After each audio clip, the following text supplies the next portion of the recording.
Hello everybody, and welcome back to English for Writing Business Emails. I'm Brian Stewart, and in this video lesson, we're finishing up Unit 1 in the book English for Writing Business Emails.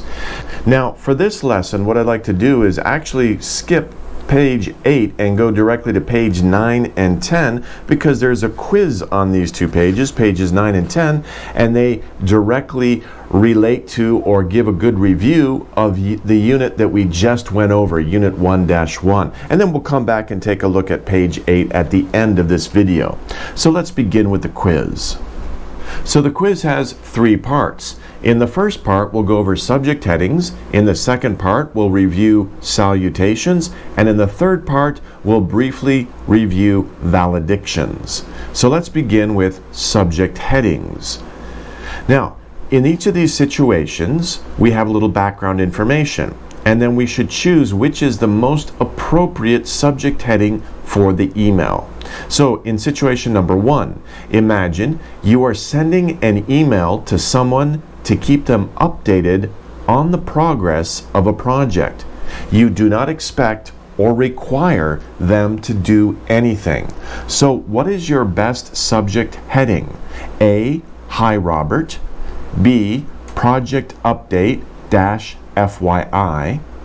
C, RE forward RE MOU deadline extended. Or D, here's the latest update on the project, period.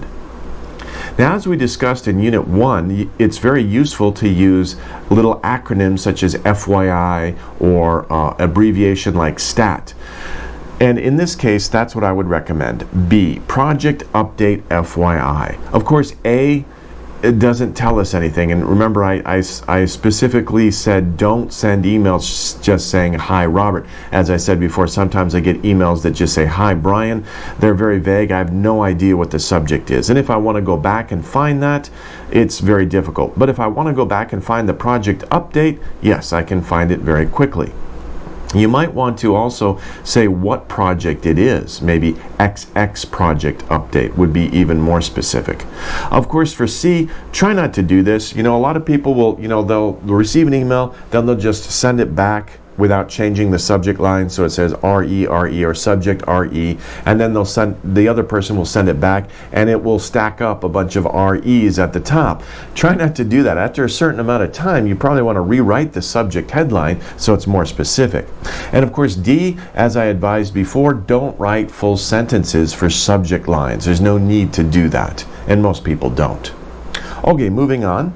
Number 2.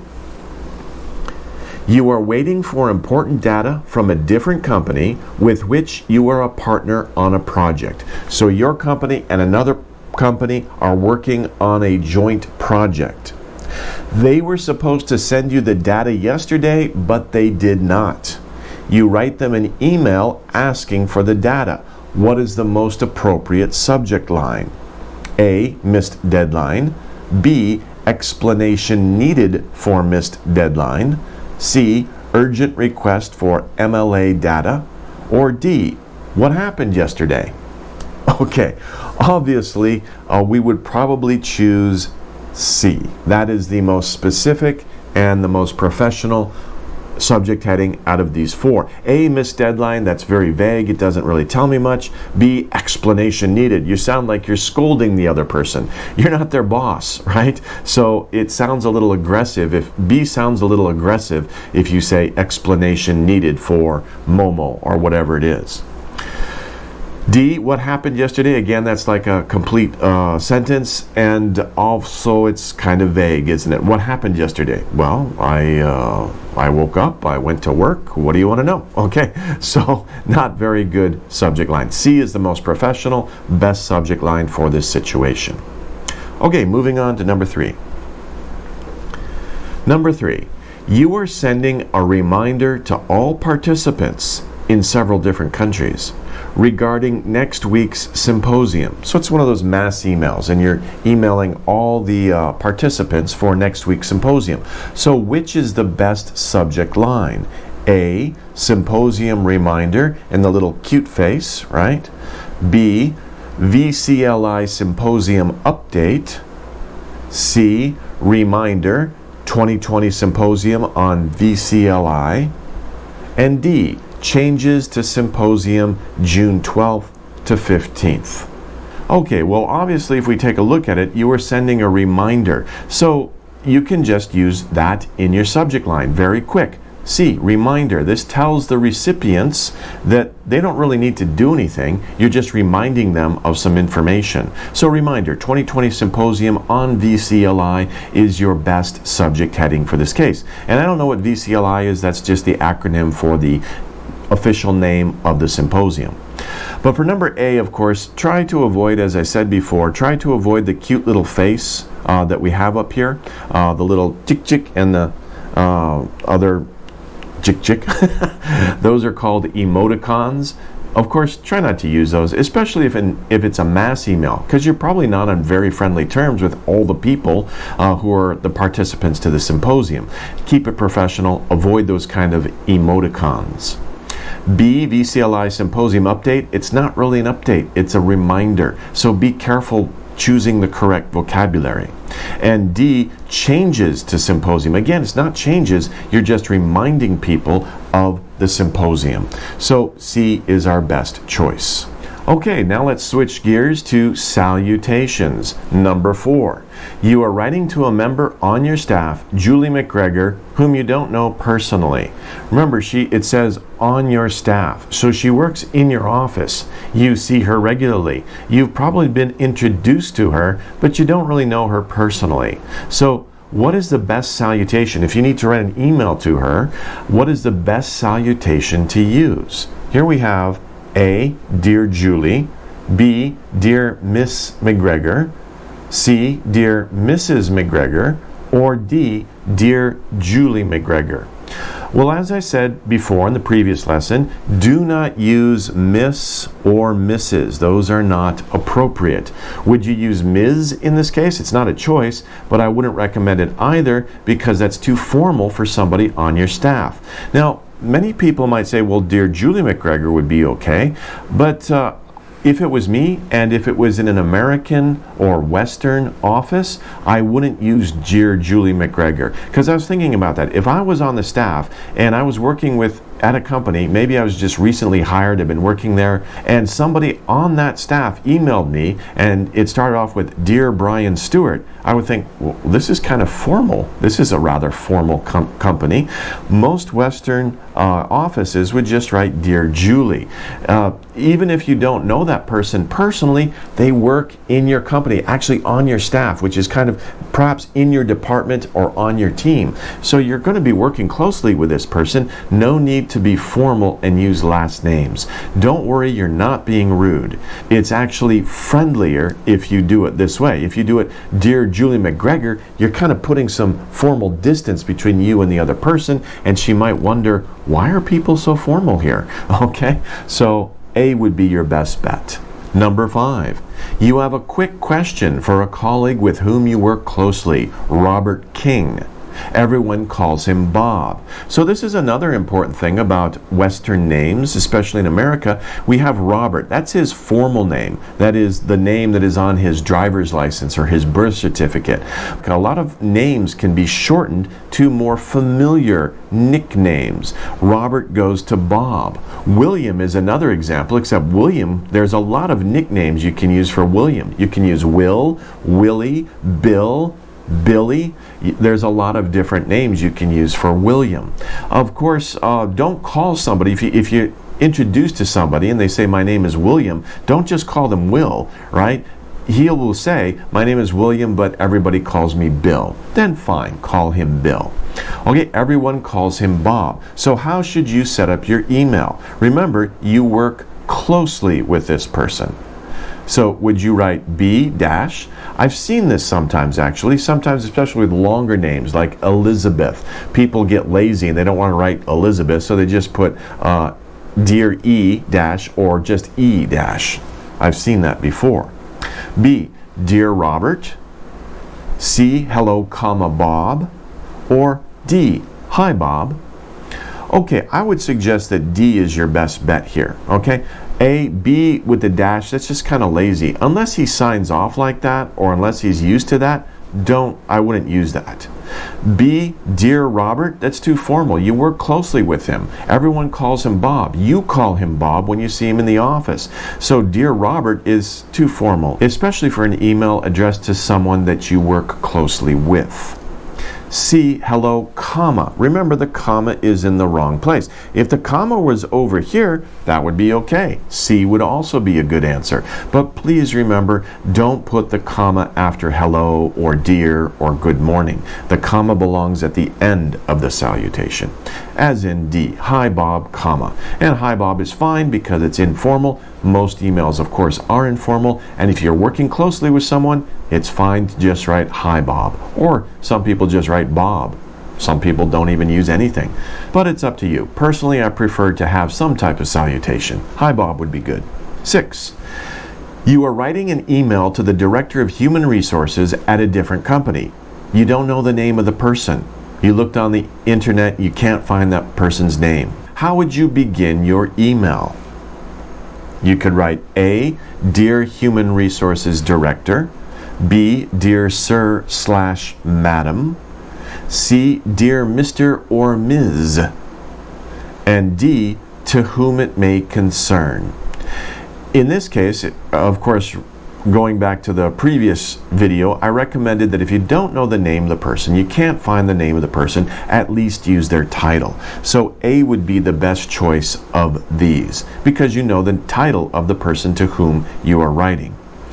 Dear Sir / Madam, that's sometimes people will use that, or they will use Dear Sir or, use the word or instead of the /, Dear Sir or Madam. Some people will do that. But again, it's more personal. I mean, try to get as personal as possible.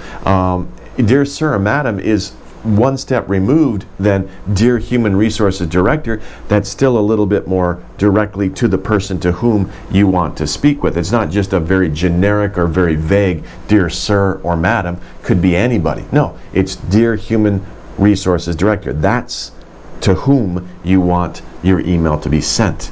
So that's who you want to read your email. So how about C, Dear Mr. or Ms.? Again, that's very similar to B. It's too vague, it's too general. And D, To whom it may concern, that's also very general. And as I mentioned before, it's also very old-fashioned. It's kind of cliche nowadays. So A is your best choice. 7.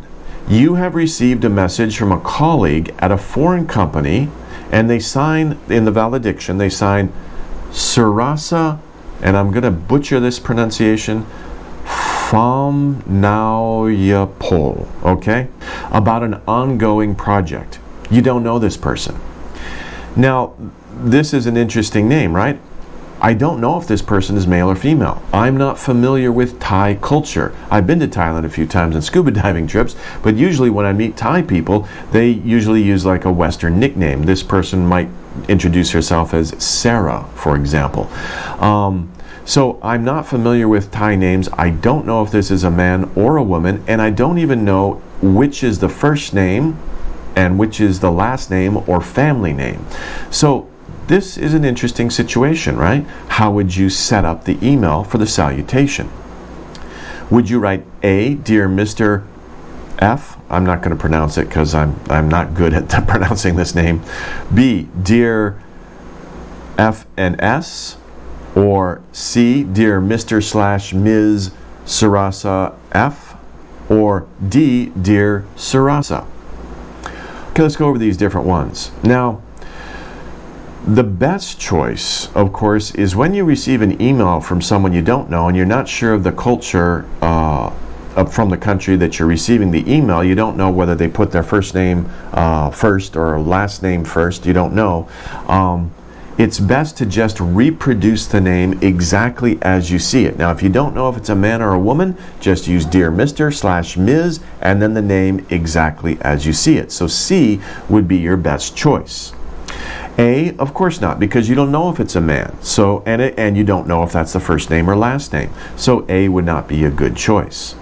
D, here you switch the names around, but why? You're just taking a guess, right? You're just guessing taking a shot in the dark, right? You don't know which is the first name, you don't know which is the last name, so just reproduce the name exactly as you see it. Actually, to let you in on a little background information, I got this quiz question from a UN correspondence workshop for UN peacekeepers, and the original question was the original name in this question was Kim Do-young. And I thought, well, if I use this for my Korean students, obviously you all know that Kim is the family name and Do-young is the given name or given names. So that's too easy, right? But it was designed for UN peacekeepers in Europe and Western countries. And so they don't know that Kim, if they see the name Kim Do-young, they might think that the first name is Kim and maybe the last name is Young, right? So they don't know. So that's kind of very similar to what I just changed the name to have the same kind of situation for, obviously, mostly you guys are Korean. So it's interesting that, you know, different cultures will handle names differently. So again, if you don't know the name, you don't know the culture, just reproduce the name exactly as you see it. And of course, D, that's too informal. Dear Sarasa, you don't know. It could be the last name, but even if you write the last name, it would be a little strange. If I received an email saying, and it started off, Dear Stuart, I would think, well, that's weird. Stuart's my last name, not my first name. Although Stuart can be a first name, and many people do have Stuart as a first name, I would just assume that the person misunderstood. So yeah, be careful. Dear Sarasa, it's either too informal or it's not correct for using, if you think it's just using the last name. So anyway, that's long-winded. Sorry about that. C is your best bet. Dear Mr./Ms. and then the exact name as it appears on the email you received from them. Okay. Last one for salutations, number 8. You have exchanged a few emails with an American named Scott Fisher. Scott Fisher. Okay. At first, he began his emails with Dear Ms. Lee. When he was emailing to you, he was using the salutation Dear Ms. Lee. After about 3 emails, he suddenly switched to Dear Sujin. So imagine that your name is Sujin Lee or Lee Sujin. How would you write the salutation response? So you could write A, Hey Scott. B, Dear Scott Fisher. C, Dear Mr. Fisher, colon. And D, Dear Scott. Your best bet is to follow the lead of your contact. Okay, Americans will switch from formal to informal rather quickly within 2 or 3 emails, and just follow their lead. So D is your best bet. Just write back Dear Scott. A, Hey Scott, that's too informal, right? Okay, he wrote Dear Sujin. Don't write Hey back because Hey is too informal. It's not appropriate for business emails. It's more appropriate for friendly. If you're emailing a friend, sure, no problem. Hey Sujin, how you doing, right? Or Hey Scott, what's up? That's fine. For friends, not for business contacts. B, what's the problem with that? Dear Scott Fisher. Scott is misspelled. Scott has 2 T's, not 1 T. So be careful, right? When you write back to somebody, make sure you get the name spelled correctly. Okay, anyway. C, Dear Mr. Fisher, colon, which is more formal than using a comma. If you did that, Mr. Fisher or Scott would feel a little strange. You'd think, well, that's weird. Why did she write back Dear Mr. Fisher? And also very formally, right?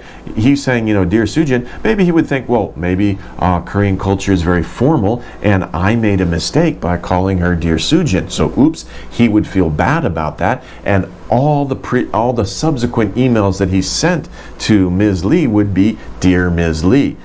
Okay, so he was just trying to be more familiar, and he was rejected, so he would say, oh, okay, well, this culture is quite formal, I shouldn't do that.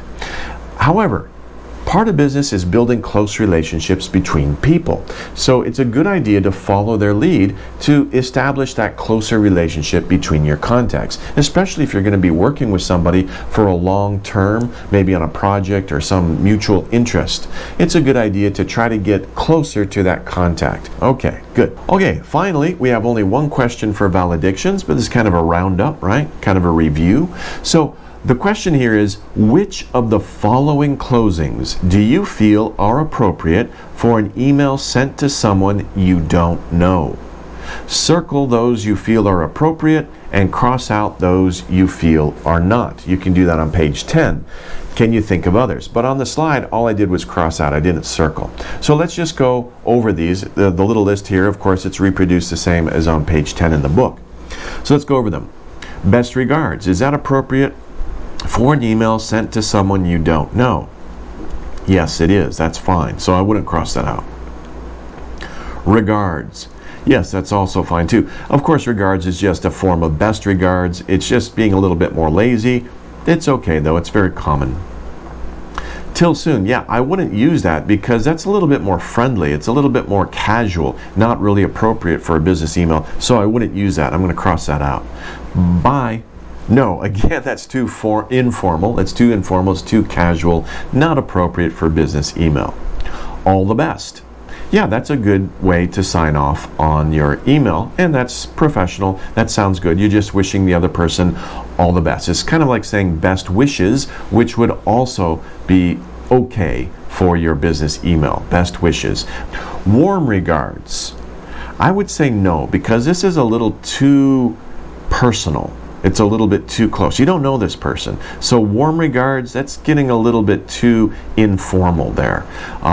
Maybe if you knew them a little bit better, if you knew them on a personal basis, it would be okay. But someone you don't know, it's a little bit strange to say warm regards. Next one, obviously not. Love, obviously not. Okay, thank you. Sure, if they helped you out, if they sent you some information, maybe you had a few emails going back and forth and they helped you, they sent you information or they did what you wanted, then sure, thank you's great, no problem. Oh, by the way, that's a good point too, because thank you and thanks, right? Sometimes you can just write thanks. Oops, my pen is not that good. Thanks and comma, and that's supposed to be a K, right? So thanks and comma. There is a difference between these two. If somebody helped you out a lot, they really went out of their way, or they put a lot of effort into helping you, I would use thank you. If they just sent you some information or it was a very small thing, it wasn't that difficult, then just fine. It's fine to say thanks. And I notice I do that in my text messages for my business contacts, right? If somebody helps me out a lot and I start typing, the auto suggestion says thanks, and I type that, but then I go back and I erase the S and I type in you if they help me a lot, or if I really appreciate the effort that they put into something, because I think thanks isn't really appropriate for something that someone made a big effort for. So thanks is fine if it's just they sent you information, or they promised to keep in touch, or if they promised to let you know about something that's coming up soon. Thanks is fine. But again, if it's a big thing that they did, use thank you. If it's a small thing, use thanks. Okay, moving on. Sincerely. Sincerely is good. It's very common actually. No problem with that. Ciao. We talked about this in the first part of the unit. Ciao is Italian for bye. It's not appropriate for someone you don't know because, first of all, depending on where they are. I mean, even if they're in Italy and you're sending them, I mean, maybe, okay? But most other cases, no, it's too informal. Yours faithfully. Yes, that is actually quite common. Respectfully. Yes, we talked about this, right? This is a very good one to use, especially for high government officials or people who have high positions in a company. And also, they don't have to have a high position in a company or in the government. You could just write that to somebody you don't know. It's kind of a general all-purpose valediction for a business email. God bless. We talked about this before. Don't use any religious references in your emails, right? Keep it neutral. Avoid any religious references. Okay, good. So these are the ones that I would cross out. Best regards, all the best, thank you, sincerely, yours faithfully, respectfully. Those are all good to use for a business email for someone you don't know. Now, I did have a question recently. I wasn't able to put it in the book because the book was already printed. But somebody asked me, well, what's the difference between sincerely yours, sincerely, and yours sincerely? I thought that's an interesting question. So I did some digging around.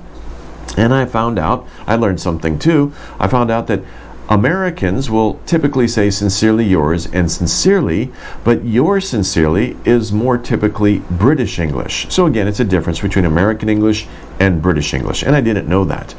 But of course, I would use sincerely yours or just sincerely. Actually, I would use best regards most often. But sincerely yours is quite common, so sincerely. Now, doing some more digging, I found out that sincerely yours is specifically used for business emails. Sincerely can be used for personal or business emails, so it's good for both. You know, if it's a good friend of yours, you can use sincerely. Or if it's a business colleague, no problem using sincerely. In fact, it's the most popular business closing, according to one source I found on the internet. You may recall in Unit 1, I think I said best regards is the most popular business closing. So again, it depends on which source you look at on the internet as to which is the most popular business closing.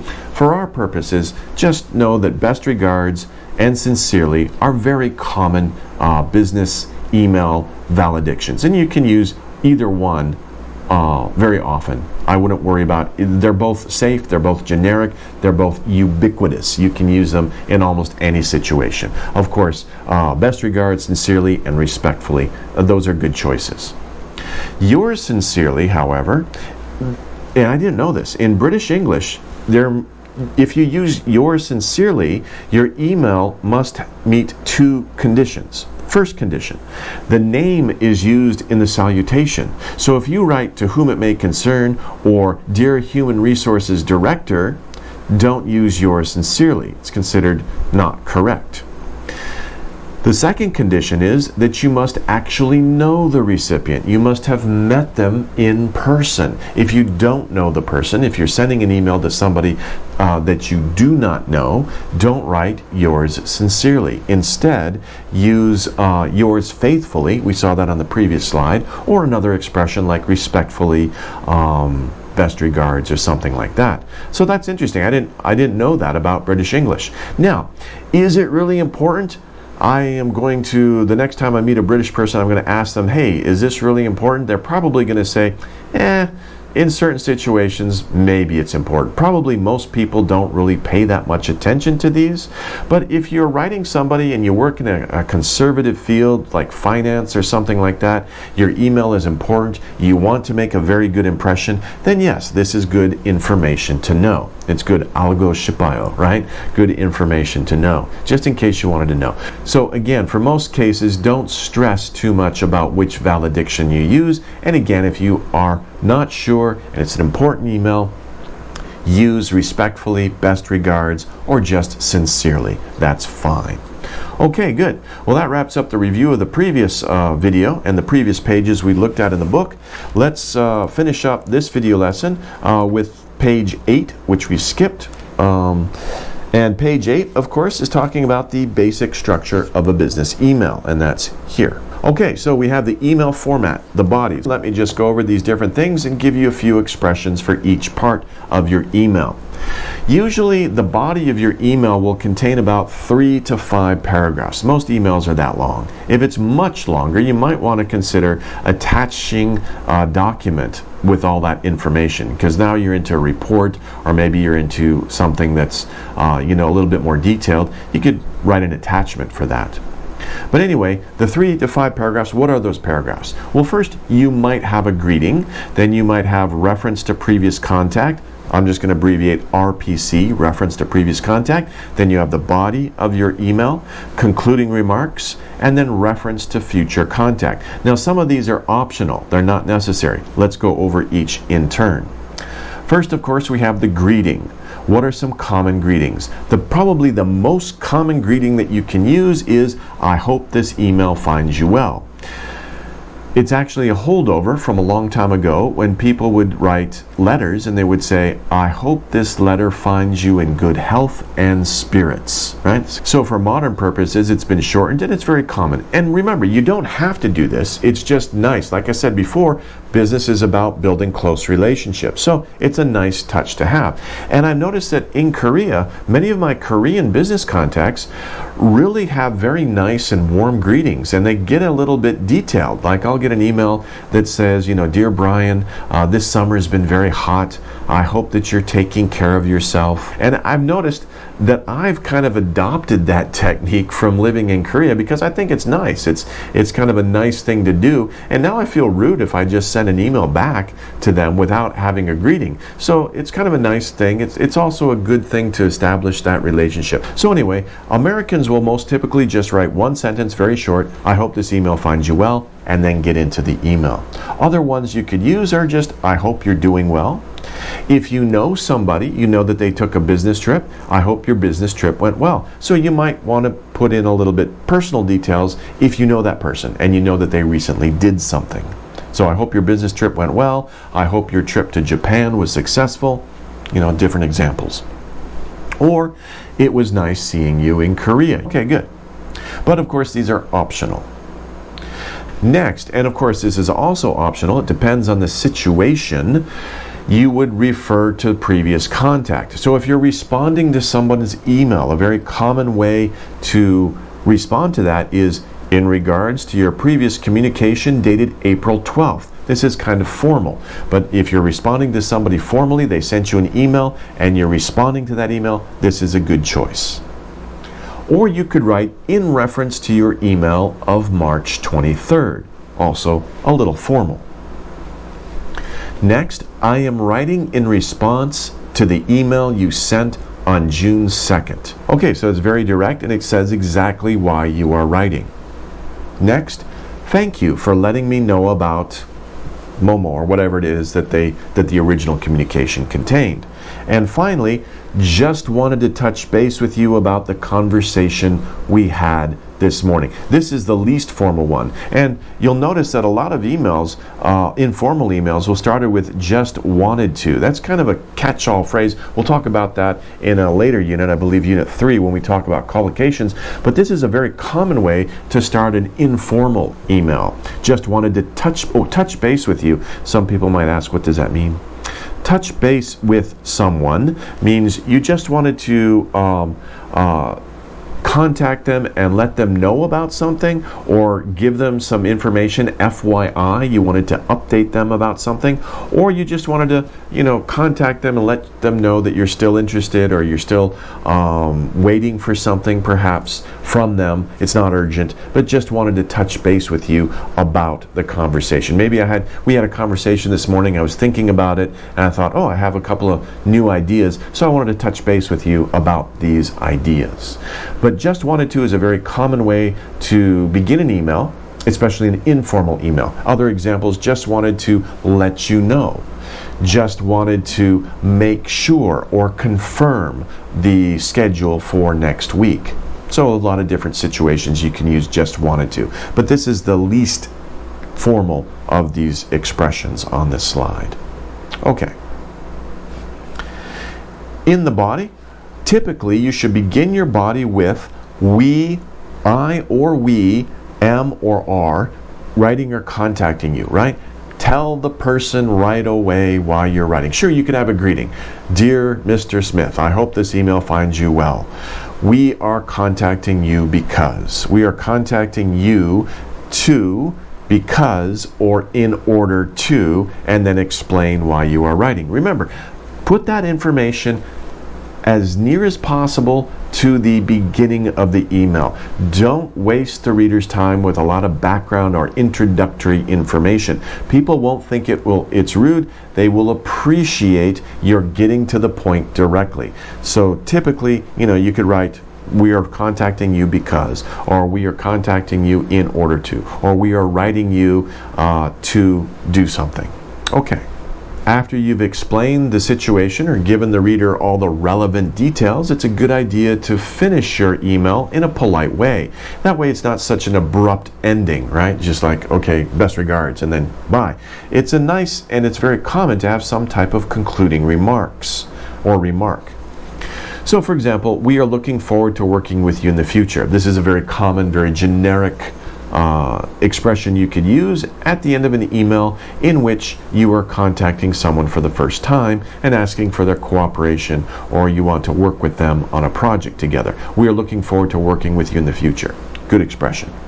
Next, thank you again for sending me the material. So thanking the person, and you could put again, because maybe you said at the beginning, dear Mr. Smith, thank you for da-da-da-da-da, and then you give all the details, and then maybe you might sign off or close your email with thank you again for sending me the material, or thank you again for whatever it is that they did. That's a nice way to close the email. It's nice and polite. This is ubiquitous. Almost all emails will have something like this. Please do not hesitate to contact us or me if you have any questions. Of course, using us sounds more formal than using me. I talk about that, I believe, in Unit 4 when we talk about tone. But anyway, please do not hesitate to contact me. Please do not hesitate to contact us if you have any questions. Very common way to close your email. So these are concluding remarks. Now, sometimes, and it's optional here, you might want to urge the reader to get back to you, right? You're asking, it's a request for future communication. Now, things might be urgent, or things might be, it's not urgent, it's just, it depends on them if they want to. So, what are some different expressions you can use? You could say, if it's very urgent, you need a response quickly.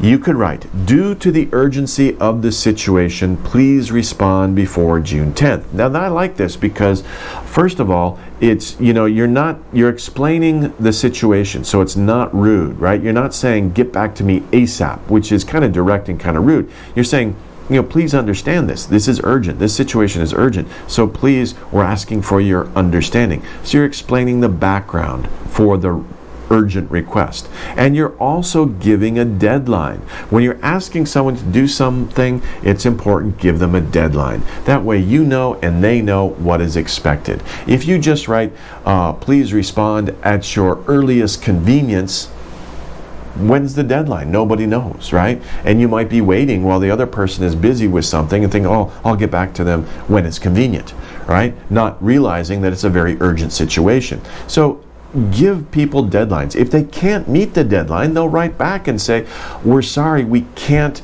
give you a response by June 10th. Is June 12th okay? And you might say, yeah, okay, fine. But now both people know what the deadline is. That's your best technique. Next, we would greatly appreciate it if you could let us know by today. So again, it's being polite because you're pushing the other person. Please let us know by today. And of course, by today is your deadline, before the end of the day. Or if it's not important, right, you're just emailing somebody, maybe it's a new contact, you'd like to do business with them, maybe you want them to order products from you, a generic, I'm looking forward to your response is fine. No pressure on them, and they will contact you if they're interested in the information that you sent to them. Next, please respond at your earliest convenience. Again, as I said before, if it's not urgent, it's just something that they might do if they're interested, then fine. Please respond at your earliest convenience. But again, don't use this if it's important. If you have an urgent project, you need to hear back from them quickly, don't use that. As I said before, don't use ASAP. I really don't like that. A friend of mine, or a colleague, well, he's a friend of mine as well, a colleague of mine that I was working with at the same company, he hated ASAP. He said, I never use ASAP, and he really didn't like to receive it in an email either. I mean, if you're the boss, okay, you can write, please respond ASAP to the people who work for you. You may not even say please, you just say respond ASAP because you're the boss. But if you're writing to someone and you're not their boss, they're a coworker or they work at a different company, and you write, please respond ASAP, that's very demanding. It's very direct. It's also it could be a little rude. So be careful. Don't use that. Either spell it out, please respond as soon as possible. That's a little softer. That's a little bit better. Or again, give them a deadline, right? Please respond before June 10th. Please respond by today. That way, you know the deadline, they know the deadline. As soon as possible, again, is vague. When is as soon as possible? Is it tomorrow? Is it next week? Is it 2 weeks from now? Right? The other person might interpret that as being, well, as soon as possible. I can't do it this week, so I'll get back to him next week. So, and you're waiting, right? You know, I said ASAP. What's going on? So don't use ASAP. Don't use at your earliest convenience for things that are important. Give them a deadline. And also ASAP sounds a little rude, sounds a little direct. So try to avoid that as well. Okay, and that wraps up the lesson for today. Again, I tried to keep it a little bit short. I'm sorry if I explained too much. I hope that these lessons are informative to you and that they will help you when you next write an email in English. So, thank you very much for studying with me. Take care, everybody. See you in the next video.